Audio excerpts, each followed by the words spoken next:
Alcañiz celebra con baile el Día de Aragón, hasta que irrumpe una bestia. Los caballeros intentan controlar la situación, pero no lo consiguen hasta que llega San Jorge, que con un gesto vence al dragón.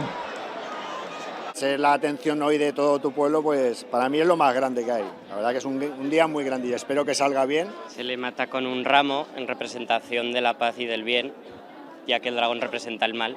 200 personas participan en esta representación declarada de interés turístico de Aragón. Un acontecimiento, como podéis ver, apoteósico, un acontecimiento importantísimo para la tradición de Alcañiz. De caballero. Ahí está el San Jorge y luego estamos 8 caballeros. Y estamos bailando nuestras danzas, es cuando ya sale el dragón y entonces nos rompen las danzas y tenemos que salir corriendo. 4.000 personas han llenado la Plaza de Toros, que por primera vez ha sido el escenario de la representación.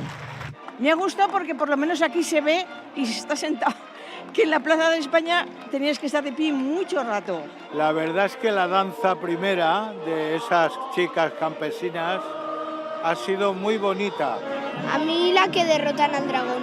Un día para celebrar la tolerancia y la bondad frente al odio y ensalzar la cultura y la ciencia a través de los libros.